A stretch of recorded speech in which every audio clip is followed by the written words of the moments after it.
Hello, welcome to part 4 of this series of videos how to make a public Shopify application. On part 4, we're gonna talk about how we can save our token because on part 3, we were able to authenticate the call, and as part 2, explain how to get the token. So now, once I get the token for this specific shop, I wanna make sure I save it so the next time the customer comes in, I already have it. I can check if I have a token for that shop. And we're just gonna cover that, how to save that to the database. So I have a local database, Excel SQL Express. Whoops, come back here. As you can see, I don't have any database, so I'm gonna click new database, right click new database, and you can name your database anything you want. I'm just gonna call it fulfillment DB. Anything will work. Click OK. And now we have our database here. We have no tables, obviously. So now right click table, and we're gonna start typing here. So I'm gonna say row ID. This is gonna be my primary key. So gonna move this up a little bit.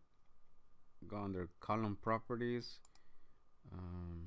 Oops, click in the wrong place. So column properties, identity specification, double click it to make it yes, and identity increment 1, identity C1.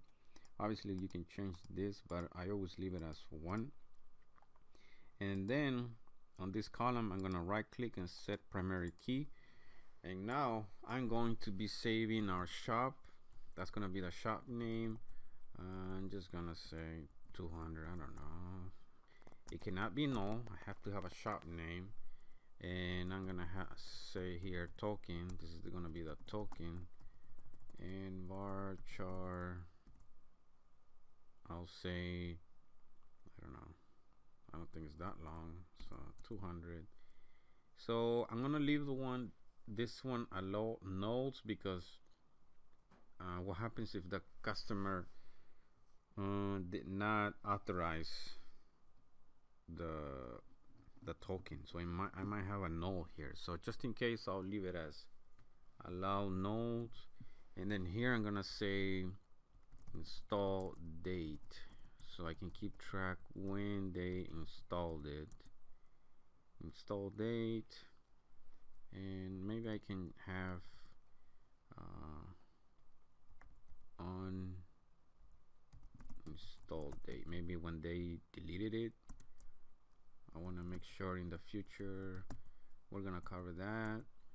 And then shop token, install date, uninstall date.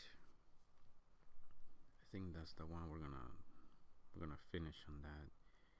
Maybe I can say here trial. I'll just leave it like that for now, and I'm gonna click save now. So I'm gonna click, well, we need to name this, so I'm gonna say customers, or just say shop tokens. Just leave it like that. Click OK. Now we have a table. Nice. So we have our shop here, or table. Okay, so now we can go ahead and save these values in our database. So in Visual Studio now, we're gonna go back here to one of these folders where I have tools. I'll just make another folder,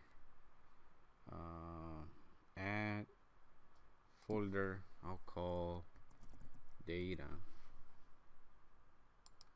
You can name it anything you want. I'll add a new item, and I'll go to data, entity data model. I'm gonna call this anything you want, fulfillment model or something, DB, fulfillment DB model or something like that. And we're gonna use the from database. We need our connection here, so new connection,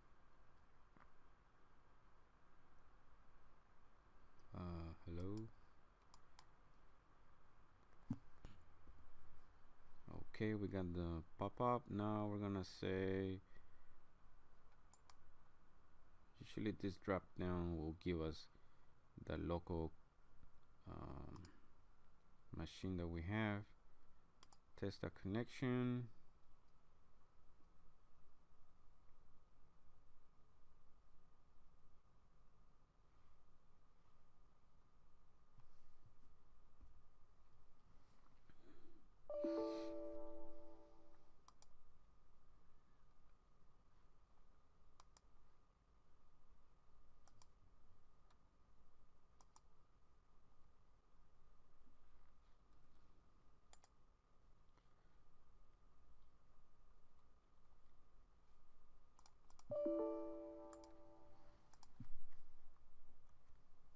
Looks like we have an error. So okay, so I think this connection was not working with just the computer name. So the easiest way to figure out the problem was for me that just specify the whole thing, desktop blah blah blah slash SQL Express, and that seemed to work because I can see now the database. So that's it. I'm using Windows authentication because I'm on local computer, but depending on how you set up your local connection or SQL Express, you might need to change this to another option. So for testing, this is nice. So I'm gonna click OK and blah blah blah. That's correct. And click next, and we should see our table here. Shop token. Click finish.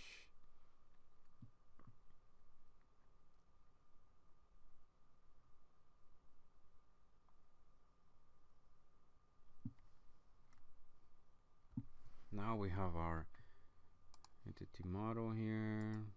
We got all the reference added. I'm gonna close that out, close this out, and now we have how we can save it. So I'm gonna close this. I'm not gonna use this, so all this.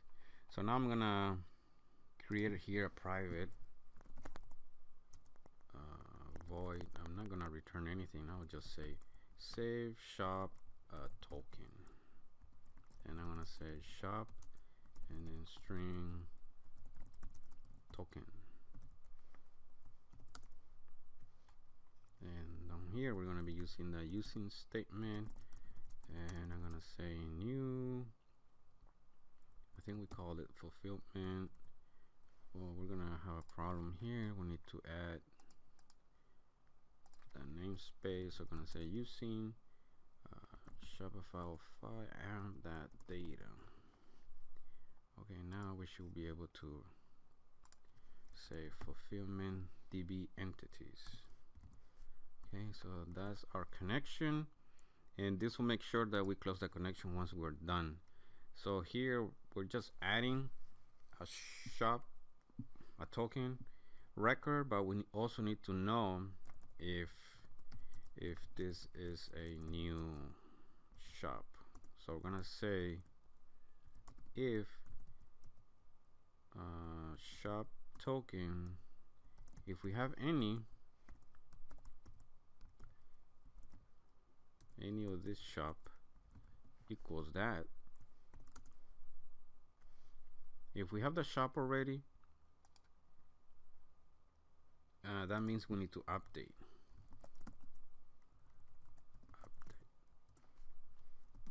Else new shop. So we're gonna start with this. If it's a new, then we're gonna just say con shop that add, and here we're gonna pass in our object and initialize it here, and we'll just say shop equals shop and token equals token. And the last things we can leave it null, but in this case install date, we'll say daytime that now, and the other ones we'll just leave it no, we don't have to even add it there. So click that, and now depending on what happens, we're gonna say our connection, you know, saves changes, and then we're done. So now here, if we go back up here, for now we're just gonna save shop token, and we're gonna pass shop, and our, well, it says here access, we can rename that. We can just say access token, you know, that will make more sense, and save it. And then we'll leave space in there, because in the next video, part 5, we're gonna talk about how we can create a webhook, and I'll explain that on the next video. But for right now, I'm just gonna run this and see if it actually works. And go back here. If you can see on this demo shop, I don't have the amp yet. I deleted it, so I'm gonna install it again. So I'm gonna go back to the link that I created on previously. Just gonna wait for this guy. Okay, that's done. So I'm gonna go back here and install the amp on my demo shop. Gonna log in, and I think I did something wrong again. So this is the problem with using this with using the free version of this tunnel, because it's using the old tunnels. You can see right now I have 95A. That's a new.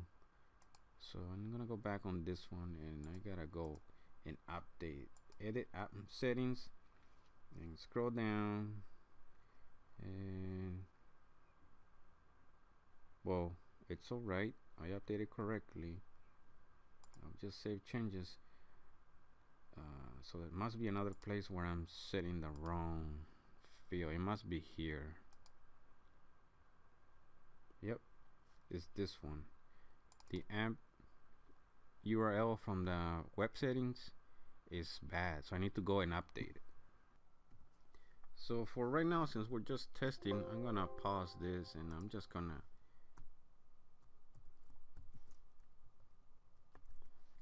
set it this way, at least so you guys can see what I'm doing, because I have to keep going to the web config. So I'm just gonna update this to that and hit save and run it again. But in your case, it's better if you keep that setting on your web config. It's much easier, but for testing you can just do it the same way I'm doing it.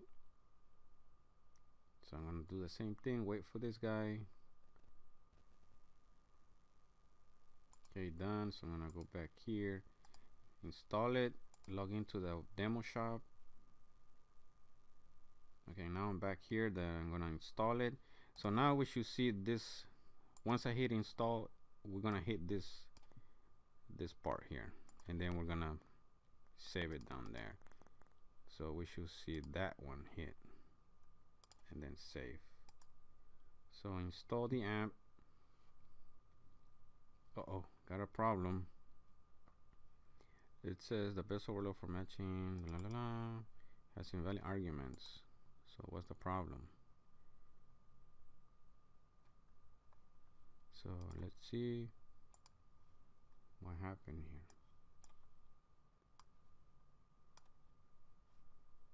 String. Might be the access token is not set up correctly, so that's okay. I guess the dynamic is not making it into a string. So what I'm gonna go do again is let me see, I'm gonna refresh the shop and delete it, delete the installation, delete this one. Let me see, I'm over here, I'm gonna go back to that link right here, and then here what I'm gonna do is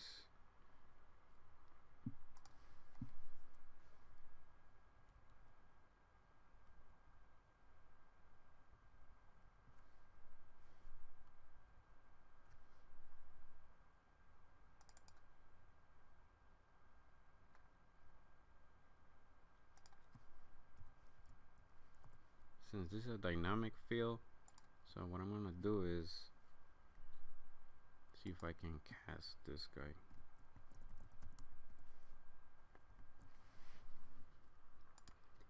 If it doesn't work, we'll figure it out. Run this guy again. Should be good to go.